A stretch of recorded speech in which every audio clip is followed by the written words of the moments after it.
મોડાસામાં 36 જેટલા ગોડાઉનમાં પ્રાંત અધિકારીની ટીમે તપાસ કરી.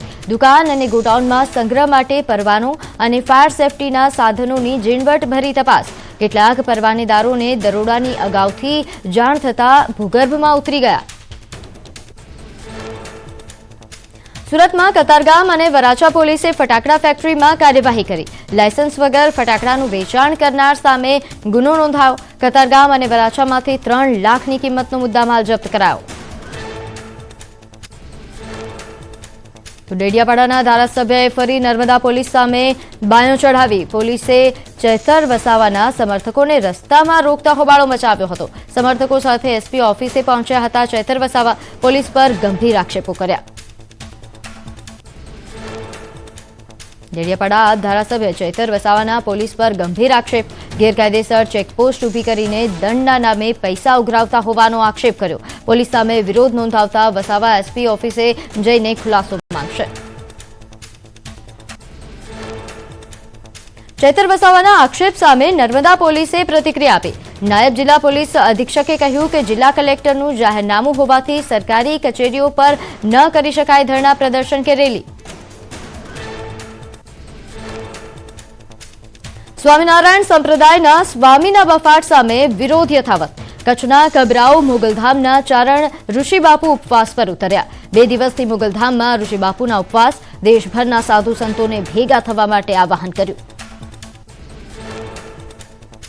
ઉપવાસ આંદોલનમાં સાધુ સંતો સાથે અન્ય લોકો પણ જોડાયા. સનાતન ધર્મનું અપમાન થઈ રહ્યું હોવાનો આક્ષેપ કર્યો. સનાતન વિરુદ્ધ લખાયેલા પુસ્તકોનો નાશ કરવાની માંગ કરી. જયપુરના ડાઇંગ ઉદ્યોગનું દૂષિત પાણી દરિયામાં છોડવાના પ્રોજેક્ટનો ધોરાજીના ખેડૂતોએ ઉગ્ર વિરોધ કર્યો. તોરણિયાના હદ વિસ્તારમાં આવેલી ખેડૂતોની જમીનમાં પાઇપલાઇન નાખવાની કામગીરી અટકાવાઈ. જેસીબી મશીન પર બેસી ગઈ મહિલાઓ. મહિલાઓએ જેસીબી પર ચડીને કામગીરીને અટકાવી. પાઇપલાઇનના કારણે ખેતરોનો ઊભો પાક નષ્ટ થઈ જવાની ખેડૂતોની ભીતિ. પોરબંદરના માછીમારો અને શહેરીજનો પણ ડાઇંગના દૂષિત પાણી દરિયામાં છોડવાના પ્રોજેક્ટના વિરોધમાં. અમદાવાદના હાથીજણ વિસ્તારમાં આવેલી લાલ ગેવીનગર સોસાયટીના રહીશોનો વિરોધ. સોસાયટીની કોમન જમીન સભ્યોની જાણ બહાર વેચી દેવાઈ હોવાનો આરોપ લાગ્યો. કોર્પોરેશનના કેટલાક અધિકારી અને બિલ્ડર્સ સામે આક્ષેપ.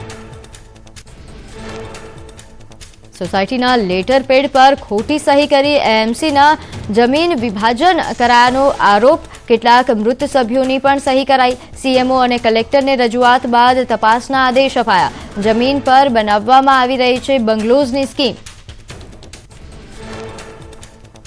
વડોદરાના પુનિયાદ ગામે અસામાજિક તત્વોનો આતંક. ખેતરમાં પાણી લેવા માટે નાખવામાં આવેલી પાઇપો કાપી નાખી. બકનડીના મોઢિયા પણ તોડી પડાયા. ખેડૂતોએ બનાવ અંગે શિનોર પોલીસને જાણ કરી.